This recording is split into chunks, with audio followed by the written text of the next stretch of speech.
स्वागत है आपका जेएमडी ट्यूटोरियल्स में। आई होप आपको सारी वीडियोस अभी तक की पसंद आई होंगी और आज हम सीखने जा रहे हैं सेल्सफोर्स के कस्टम और स्टैंडर्ड ऑब्जेक्ट्स। तो दोस्तों ये हमारी एडमिन सीरीज रहेगी जिसमें मैं बहुत शॉर्ट वीडियोस बनाऊंगा, ज़्यादा बड़े भी नहीं जिससे आप बोर हो जाएं कि आधा घंटा 1 घंटा 15-20 मिनट में मैं ख़त्म करने वाला हूँ सारी वीडियोस। तो मतलब बेसिकली मेरे एक एक चैप्टर 15-20 मिनट तक ही रहेगा। ठीक है, मैं उसमें एक एग्जांपल लेके चलूँगा जिससे आपको वो अच्छे से समझ में भी आए और वो एक तरीके से आपके दिमाग में फिट हो जाए और कहीं भी अगर आप इंटरव्यूज फेस करो तो आपको कोई दिक्कत ना आए। तो दोस्तों अभी आगे चलते हैं और हमारे इस सेशन जो आज का सेशन है उसकी स्टार्ट करते हैं।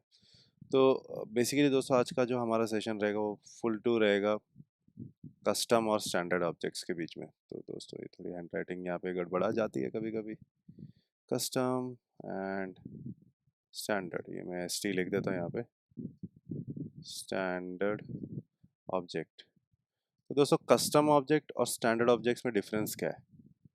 कस्टम ऑब्जेक्ट्स वो ऑब्जेक्ट्स होते हैं जिनका मतलब अगर आप ऐसा याद रखना चाहे तो रख सकते हैं, लेकिन चीज़ें बहुत सिंपल करने के लिए बताऊं तो स्टैंडर्ड मतलब एक स्टैंडर्ड जो फॉलो करे, या स्टैंडर्ड मतलब जो एकदम ऐसे जो जेन्यून चीज़ें होती हैं उनको हम बोलते हैं।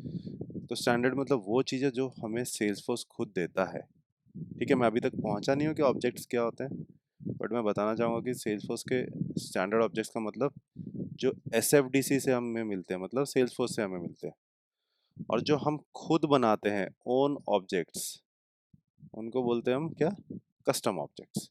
तो जो सेल्सफोर्स देता है वो स्टैंडर्ड, जो हम बनाते हैं वो कस्टम। तो हम ऑब्जेक्ट्स में गए क्यों, ये टर्म जो है ये आया कहाँ से? कोई पूछेगा कि सर ऑब्जेक्ट क्या होता है, यार मेरे को ऑब्जेक्ट तो पता ही नहीं है ना। तो देखिए दोस्तों अभी हम पूरी चीज़ों को यहाँ पे हटा देते हैं। स्टैंडर्ड और कस्टम ऑब्जेक्ट्स क्या होता है हमें अभी कुछ इतना लेना देना है नहीं। हम सीधा सीधा मेन टॉपिक पे जाते हैं कि हम सीधा से, अरे यार ये क्या हो रहा है, डिस्कनेक्ट। ओके, तो दैट हम जाते हैं सीधा ऑब्जेक्ट्स पे। ठीक है दोस्तों, ऑब्जेक्ट्स पे। तो हमारे ऑब्जेक्ट्स बेसिकली होते हैं क्या? अगर आप सिंपल भाषा में बोले तो वो होते हैं एक तरीके से हमारे, जनरल भाषा में होते हैं टेबल्स। ठीक है, अब कोई बोलेगा सर टेबल्स मतलब क्यों, क्या क्या कैसे? तो देखिए, आपको समझ लीजिए मैंने अपनी प्रीवियस वीडियोस में भी बताया था सेल्सफोर्स का यूज़ क्या है। सेल्सफोर्स का यूज़ जनरली है डेटा स्टोरेज को एक मतलब एक्सेल जो फॉर्मेट था उसको नेक्स्ट लेवल पे लेके गया है ये। जिस मतलब सिंपल सी बात है, अगर आप गिटहब पे काम कर रहे हो, गिटहब पे अगर आपको काम मैंने काम दे दिया, बोल दिया कि चलो भाई कमांड लिखो करो, आप सोचते रह जाओगे पहले आपको गिट कमांड्स ढूंढने पड़ेंगे, फिर गिट कमांड्स का यूआई आपको मतलब बैश स्क्रिप्ट में जाके आपको वहाँ पे जाके टर्मिनल पे जाके आपको अपना गिट का कमांड लिखना पड़ेगा। तो वो सब चीज़ों से हटने के लिए आपने क्या किया, आपने एक कोई भी आईडीई डाउनलोड कर लिया। आईडीई मतलब डेवलपमेंट एनवायरनमेंट होता है। वहाँ पे आपने जाके गिट को एनेबल कर दिया, तो वहाँ से आपको पुश पुल ये सब कमांड्स आपको डायरेक्ट यूआई के थ्रू मिल गए। तो जहाँ आपको यूआई मिल जाता है वहाँ आपका काम और ईजी हो जाता है rather than going for commands.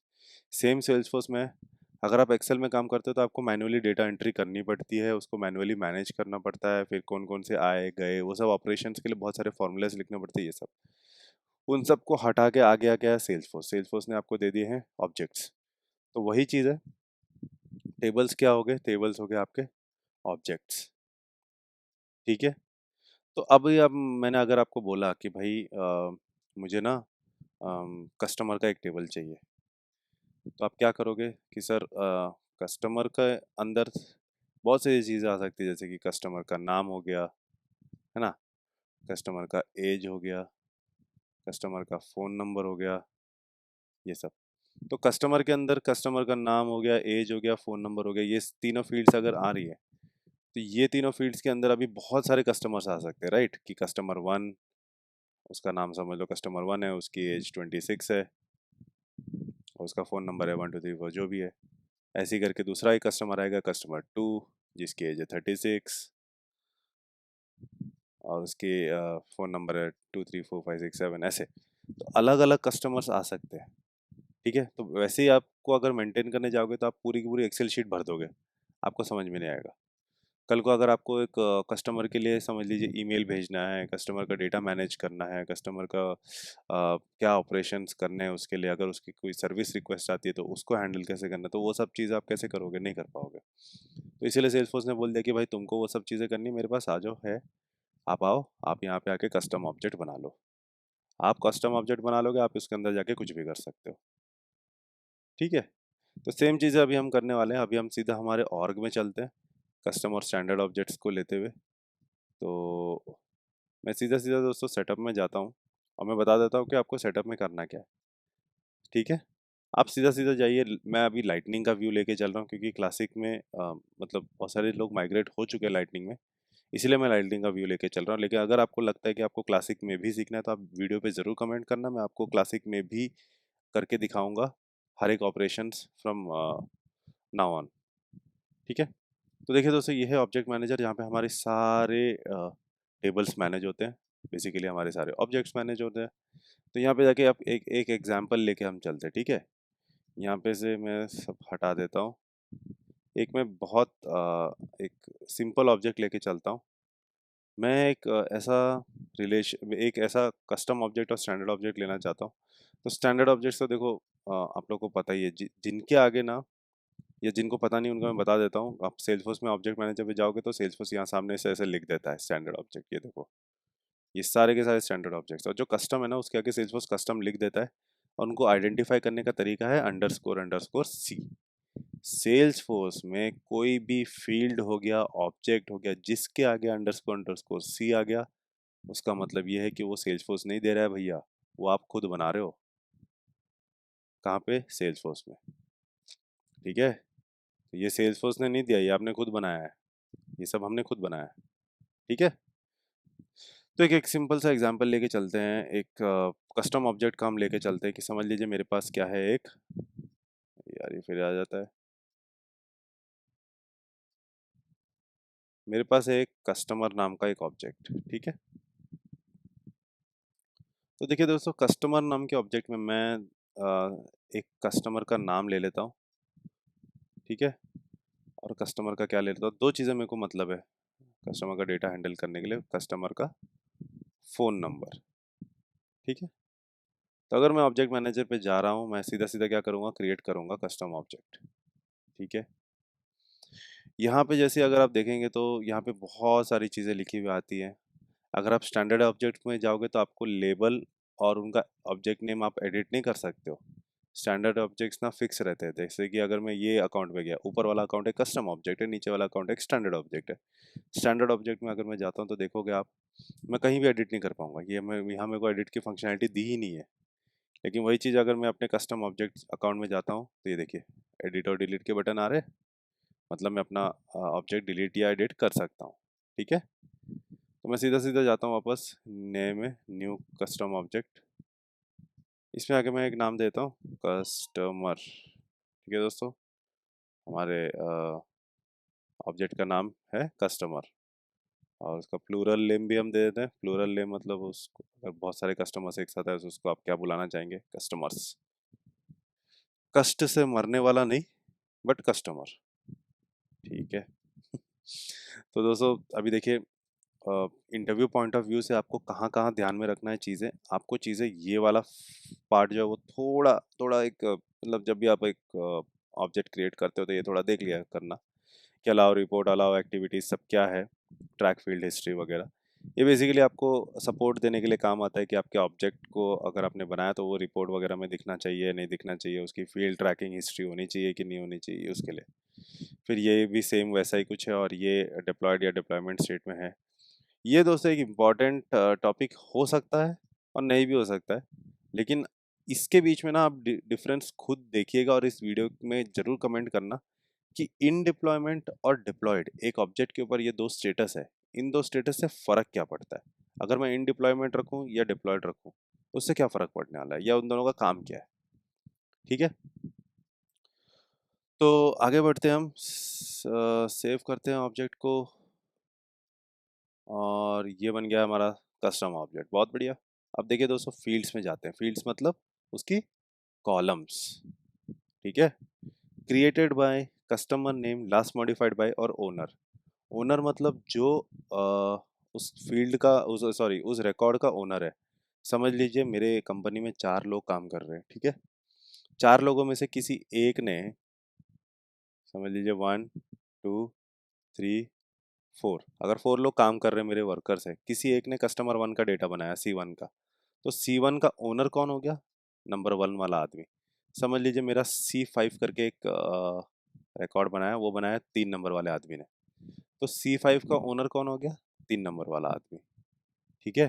तो रिकॉर्ड ओनर मतलब जिसने उसको बनाया है, नॉट बनाया है मतलब जो उसको ओन करता है, उसकी सारी चीज़ें। कस्टमर 5 को, कस्टमर 5 का टेक्निकल, कस्टमर 5 3 नंबर वाले कस्टमर को हैंडल करेगा।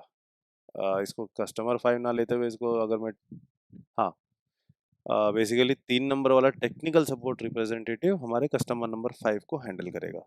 Sorry for the mistake. इससे पहले तो हमारे पास ये 4 जो अपने टेक्निकल सपोर्ट वाले थे वो ये सारे कस्टमर्स को हैंडल करेंगे। तो वैसे ही यहाँ पे है कि जो ओनर होता है वो उस रिकॉर्ड को हैंडल करता है। लास्ट मॉडिफाइड बाय, किसने आके हमारे रिकॉर्ड पे छेड़खानी की है। बेसिकली हमारा जो भी रिकॉर्ड है, रिकॉर्ड मतलब एक रिकॉर्ड, 2 रिकॉर्ड, ऐसे हम बनाते हैं ना, बहुत सारे रिकॉर्ड्स हमारे रोज पे बेसिकली। और कस्टमर नेम मतलब सिंपल सा, उस कस्टमर का नाम क्या है। और क्रिएटेड बाय, ये होती है मेन फील्ड। समझ लीजिए मैंने, मतलब मैं हूँ customer support representative number star, मैं एक स्पेशल कस्टमर रिप्रेजेंटेटिव अपने आप को रखता हूँ। तो ये अगर मैंने समझ लो सारे के सारे C1 और C5 मैंने बनाए हैं, ठीक है। तो C1 और C5 पे हमेशा क्रिएटेड बाय कौन आएगा? सी स्टार ही आने वाला है। सी स्टार मतलब मैं आने वाला हूँ उसमें। लेकिन अभी उनका ओनर कौन है? C1 है और C5 है, मतलब उनको मैनेज कौन कर रहा है, उनको सपोर्ट कौन दे रहा है? C1 कस्टमर और C1 टेक्निकल सपोर्ट वाला 1, और ये 3 नंबर वाला ये उनको सपोर्ट दे रहा है। C1 का 1 है और C5 का 3 नंबर वाला रिप्रेजेंटेटिव उनको सपोर्ट दे रहा है। बट उनको बनाया किसने सबको? C1 और C5 को बनाया किसने? मैंने बनाया है, मतलब मेरे डेटाबेस में उनके रिकॉर्ड्स मैंने बनाए। तो always created by is the non changing person. ठीक है। अब देखिए दोस्तों, हमारे रिकॉर्ड के हिसाब से हमें क्या क्या चाहिए था? नेम चाहिए था, फ़ोन नंबर चाहिए था। नेम दे दिया सेल्सफोर्स ने पहले से ही, हम क्या बना देंगे? फ़ोन। कैसे बना देंगे? न्यू पे क्लिक करिए। देखिए दोस्तों, ये बहुत इंपॉर्टेंट शीट है, इस पे हमेशा ध्यान रखना। ये हमारे नेक्स्ट चैप्टर में मैं फिर से इसमें आने वाला हूँ, जहाँ पे हम रिलेशनशिप्स के बारे में पढ़ेंगे। बट उससे पहले हम देख लेते हैं कि सेल्सफोर्स में फील्ड्स क्या क्या होती है, कस्टम और स्टैंडर्ड फील्ड्स। स्टैंडर्ड फील्ड्स इससे पहले जो हमने देखी थी 4, ये 4 स्टैंडर्ड फील्ड्स पहले से ही पड़ी हुई हैं, जिसमें आप सिर्फ नेम को एडिट कर सकते हैं और बाकी ओनर को भी आप चेंज कर सकते हैं। लेकिन ये क्रिएटेड बाय और लास्ट मॉडिफाइड बाय कभी चेंज नहीं कर सकते आप, ये हमेशा फिक्स रहती हैं। जो भी लास्ट मॉडिफाइड करता जाएगा वो सेल्सफोर्स उसमें एंट्री डालता जाएगा, हम उसको चेंज नहीं कर सकते। ठीक है। तो फ़ोन नंबर बनाने के लिए हम कौन सी फील्ड लेंगे? फ़ोन। इसमें देखिए दोस्तों बहुत सारा डेटा टाइप है, मतलब आपको चेक बॉक्स लेना है, करेंसी लेना है, डेट लेना है, टाइम लेना है, ईमेल लेना है। तो मैं फ़ोन नंबर डालने वाला था, सेल्सफोर्स ने उसके लिए अलग से फील्ड दिया हुआ है, फ़ोन। ठीक है। तो जैसे ही इसमें जाता हूँ मैं क्लिक करता हूँ फ़ोन पे, और यहाँ पे मैं दे देता हूँ customers contact number. Customers contact, ये मैंने कॉन्टैक्ट दे दिया। ठीक है। अब देखिए दोस्तों, ये ना मैं चाहता हूँ कस्टमर का जो कॉन्टैक्ट है ना, एक रिक्वायर्ड फील्ड होना चाहिए इसमें, मतलब वैल्यू हमेशा आनी चाहिए, इसको मैं क्या कर दूंगा? रिक्वायर्ड। बट ना कभी कभी ऐसा होता है, अगर हम कोई भी एरिया अगर हम मैनेज कर रहे हैं, कोई होटल मैनेज कर रहे हैं, कोई अपना स्टोर मैनेज कर रहे हैं, आइसक्रीम पार्लर मैनेज कर रहे हैं, कुछ भी मैनेज कर रहे हो, तो आप ऐसे कस्टमर्स भी आते हैं जिनको अपना डिटेल देने की इच्छा नहीं होती है। तो उस केस में हमें डालना पड़ेगा एक डिफ़ॉल्ट वैल्यू। तो डिफ़ॉल्ट वैल्यू डालने के लिए हम क्या करेंगे कि उसको हम कोई ना कोई वैल्यू के साथ सेट कर देंगे। अभी कैसा होता है कि जब हमने किसी भी फील्ड को रिक्वायर्ड मार्क किया, उसमें डेटा डालना ज़रूरी है। लेकिन कभी कभी वही मैंने अभी जो एग्जांपल दिया कि ऐसे कस्टमर है अड़ियल, जो नहीं देना चाहते अपने डेटा, तो उसको हम अड़ियल नहीं बोलेंगे, लेकिन वो कस्टमर्स को मन नहीं है भाई, इच्छा नहीं है ना।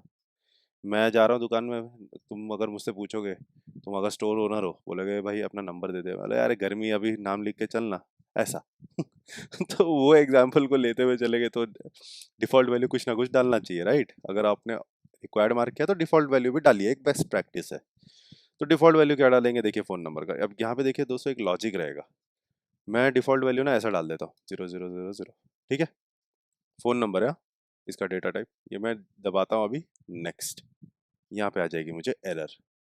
क्यों आ जाएगी? क्योंकि ये बोल रहा है कि भाई ये ना फ़ोन नंबर वाली फ़ील्ड है, आप इसको ऐसा नहीं डाल सकते हो, ये आप नंबर डाल रहे हो, ये नंबर है नंबर, आपको इसको फ़ोन नंबर टाइप का बनाना पड़ेगा। तो देखिए दोस्तों, फ़ोन नंबर ना एक तरीके से स्ट्रिंग भी होता है और एक तरीके से हमें यूएस फॉर्मेट में भी लिखना चाहिए, लेकिन नहीं भी लिखा तो भी चलेगा। लेकिन स्ट्रिंग के लिए क्या करते हैं, हम डबल कोट लगाएंगे इसमें पहले और उसको हम ऐसा लिखेंगे 0, फ़ोन नंबर 10 डिजिट का होता है, 2 3 4 5 6 7 8 9 10। अगर मैं इसको अभी नेक्स्ट दबाता हूँ, ये देखिए हो गया। तो देखिए फ़ोन नंबर अभी सेव हो गया। यहाँ पे आ जाती है विजिबिलिटी। ये विजिबिलिटी का सेक्शन हम प्रोफाइल्स और परमिशन सेट्स के चैप्टर में कवर कर लेंगे, लेकिन अभी तक हमने जितना भी पढ़ा है उसके हिसाब से हम कस्टमर्स के ऑब्जेक्ट और उसकी फील्ड्स पे ही रहते हैं, ठीक है। विजिबिलिटी मैं आपको बता दूंगा बाद में, बट एक हाई लेवल ओवरव्यू दे दो तो विजिबिलिटी मतलब वो किसको दिखना चाहिए और किसको नहीं दिखनी चाहिए वाली फील्ड, वैसा है, ठीक है। नेक्स्ट जाते हैं, ख़त्म करते हैं हमारी इसको, पूरा का पूरा ऑब्जेक्ट का रिकॉर्ड सेव हो चुका है, ये लीजिए हो गया। अब हमारा कस्टमर ऑब्जेक्ट जो था वो क्रिएट हो चुका है, उसमें फील्ड आ चुकी है कौन सी, कस्टमर्स कॉन्टैक्ट, ये देखिए। अब देखिए दोस्तों, जितने भी स्टैंडर्ड फील्ड्स है सबके आगे अंडरस्कोर सी है क्या, नहीं है, लेकिन जो कस्टमर का कॉन्टैक्ट इन्फॉर्मेशन है वो मेरा मेरा खुद का बनाया हुआ फील्ड है, इसीलिए उसके आगे क्या आया है, अंडरस्कोर सी, मतलब एक custom field, custom object, custom fields, ठीक है। Standard object and standard fields, ये स्टैंडर्ड फील्ड्स हो गए, ठीक है। देखिए आप इसमें कुछ भी चेंज नहीं कर सकते, ये वैसे का वैसा ही रहेगा।